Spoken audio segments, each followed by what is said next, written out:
Vamos mergulhar de cabeça em um cenário hipotético, mas que é fascinante pelos detalhes. Um cenário que começa com um dos eventos geopolíticos mais impactantes que a gente pode imaginar para a América Latina. E bem no centro de tudo isso, um prêmio de 17 trilhões de dólares. Imagina só, a pessoa acorda com uma notícia dessas. 3 de janeiro de 2026, 4h21 da manhã. Um anúncio que literalmente, da noite para o dia, vira de cabeça para baixo todo o tabuleiro de poder no nosso continente. Exatamente aqui que a nossa análise começa. No que seria o clímax de uma história muito, mas muito mais profunda. O que chama a atenção aqui, de cara, é a velocidade. Isso não foi uma invasão, foi uma extração quase cirúrgica. Em 47 segundos, o líder de uma nação é capturado. Em apenas 3 horas, a operação inteira está concluída. Isso mostra um nível de planejamento e execução que deixa uma pergunta no ar, né? Por que tanto esforço? Pois é. E para a gente entender o porquê, a gente precisa dar um passo para trás e entender o como. Como é que um país que já foi chamado de a Miami da América do Sul, um país que está sentado em cima das maiores reservas de petróleo do mundo, chegou a esse ponto de colapso total? A raiz do problema tem nome. É um conceito bem conhecido, a maldição do petróleo. Pensa assim, quando 95% de tudo que seu país vende para o mundo é uma única coisa, sua economia não está em terra firme. Ela está, na verdade, num barquinho à deriva, totalmente à mercê das marés do mercado global. E para a Venezuela, essa dependência foi fatal. E aqui está basicamente a receita do desastre, passo a passo. Primeiro, a nacionalização tirou a eficiência da indústria do petróleo. Depois, a expropriação de empresas simplesmente acabou com a confiança e com a produção privada. Aí, quando o preço do petróleo despencou lá em 2014, a única resposta do governo foi ligar a impressora de dinheiro. Uma decisão que transformou o que era uma crise numa verdadeira catástrofe. O resultado foi esse número aí, 9.585.000%. É um número tão absurdo que é até difícil de processar. Na prática, isso significava que os preços nos mercados mudavam várias vezes no mesmo dia. O dinheiro que se tinha no bolso de manhã, à noite já não valia quase nada. A moeda do país, o bolívar, literalmente virou pó. E claro, por trás de cada número econômico desses, existe um custo humano gigantesco. Mais de 7 milhões de pessoas, é quase 1/3 da população, tiveram que deixar o país. É a maior crise de êxodo da história do nosso continente, uma consequência direta dessa destruição econômica. Ok, agora a gente começa a juntar as peças do quebra-cabeça. A versão oficial para a captura de Maduro seria narcotráfico, mas será que essa é a história completa? Quando a gente olha para os recursos da Venezuela, um quadro muito mais complexo e, olha, muito mais valioso começa a aparecer. E fica bem claro que a prisão dele foi só o começo de tudo. O que está em jogo aqui é de cair o queixo. A gente não está falando de bilhões, a gente está falando de trilhões. 17 trilhões de dólares só em petróleo. É uma das maiores concentrações de riqueza natural do planeta e boa parte dela praticamente intocada.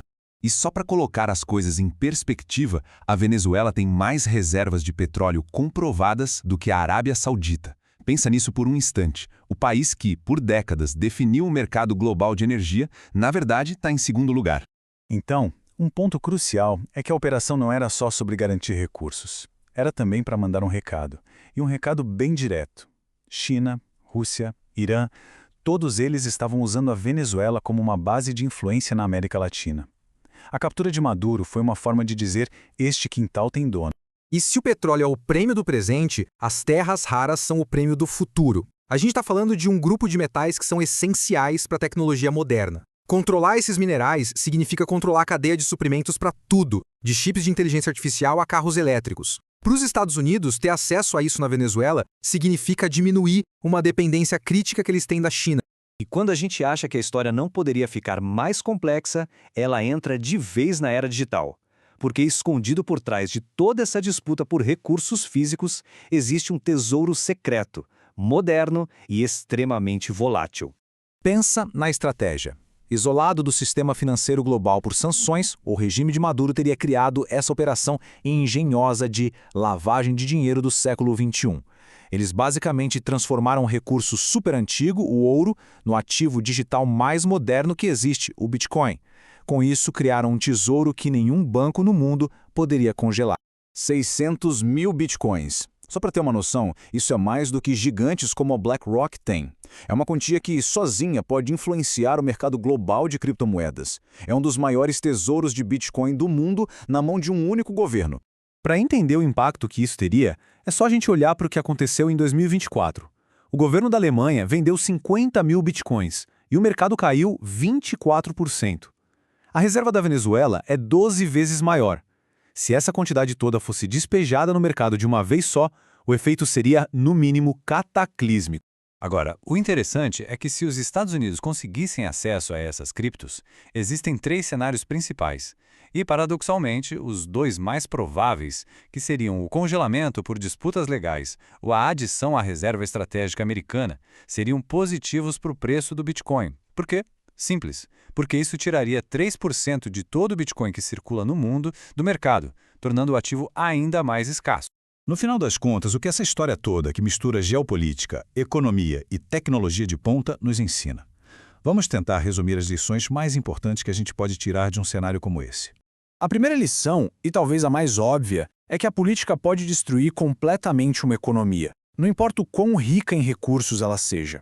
A segunda é que depender de mais de uma única fonte de renda, seja para um país ou para uma pessoa, é uma receita para o desastre. E a terceira, no mundo onde o dinheiro tradicional pode perder seu valor da noite para o dia, ativos que são escassos e globais se tornam uma forma crucial de proteção. Em última análise, o que esse cenário hipotético nos mostra é que as batalhas pelo poder global estão mudando. Não se trata mais apenas de exércitos e fronteiras. Trata-se de controlar os blocos de construção do futuro, sejam eles barris de petróleo que saem do chão ou linhas de código que formam um ativo digital. Isso tudo nos deixa com uma pergunta final, para a gente refletir. Se um evento como este acontecesse de verdade, ele seria lembrado como uma ação para restaurar a ordem e a democracia ou como a mais audaciosa e estratégica apropriação de recursos do nosso tempo? A resposta, provavelmente, dependeria muito de que lado da história cada um estaria.